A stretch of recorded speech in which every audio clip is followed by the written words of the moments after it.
Never run out of battery again with the INIU portable charger, the slimmest 10,000 milliamp hour power bank that keeps your devices charged on the go. Stay powered up wherever you go. Click the link in the video description to shop now on Amazon. Rachel Reeves' bet hasn't paid off. She's left the economy in tatters and is stuck in a miserable doom loop. It's spring statement day, and Rachel Reeves has given her economic update. And guess what? It's not great.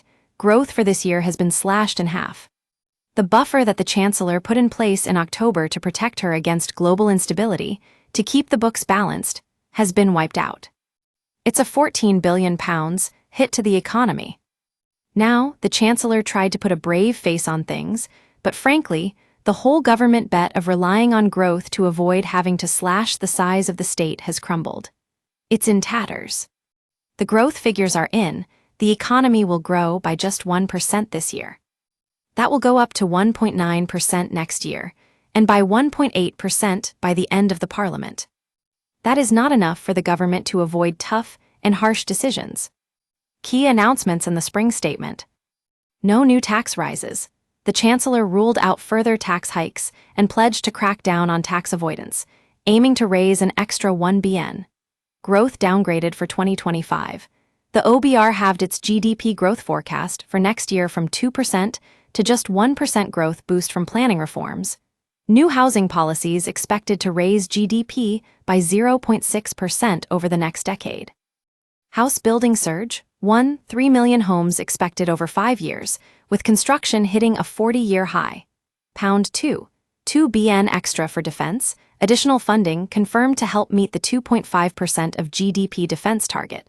Pound 400M Defense Innovation Fund, backing new tech like drones and AI for the front line. Welfare shake-up targeted employment support and welfare reform to reduce benefit spending. Civil service cuts, new voluntary exit schemes, and AI tools to shrink government.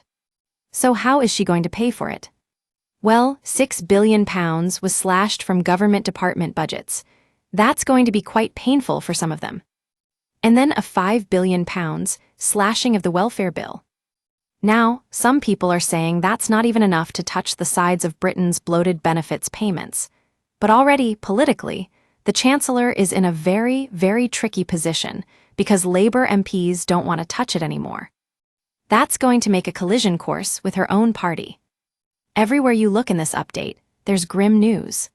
Inflation, which has been going down for the last couple of years after it soared after COVID, is forecast to go back up. It will eventually, by the end of the parliament, they say, get back to that target of 2%, meaning 2% price rises each year.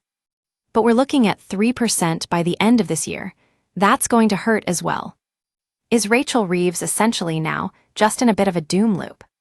Her October budget, which put £40 billion of tax rises onto the British economy. £25 billion of those tax rises were directly aimed at employers, people that keep the country growing, people that create jobs. That hasn't even kicked in yet, that kicks in next month. So the pain is already here before the actual money has been taken from people's paychecks.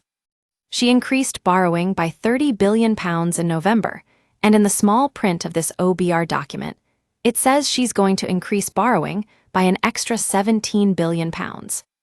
The markets are not going to like that. So what's she going to do? Because in October, she's going to have another budget. And lo and behold, we all expect the OBR to come back then and say, look, your headroom's gone again. So where is she going to find even more money? Politically, she's trapped between left-wing Labour MPs who don't want to slash the benefits bill, markets who don't want to increase borrowing, and so the only place there really is more tax rises or more spending cuts. So she's put a brave face on it today, but she'll be back in 6 months having this exact same conversation. By Ryan Saby, Deputy Political Editor. The Office for Budget Responsibility is an independent watchdog that analyses the government's spending plans. Among other things, it makes projections on how much taxes will raise, how much policies will cost, and how much growth will go up or down. These forecasts have become central to budgets and statements in recent years. George Osborne set up the OBR when Chancellor to avoid accusations. The Treasury was marking its own homework, with its own forecast. But critics say it has become too powerful by forcing ministers to perpetuate the tax and spend doom loop to satisfy the OBR. Liz Truss famously did not commission an OBR forecast for her notorious mini-budget, which spooked the markets into meltdown.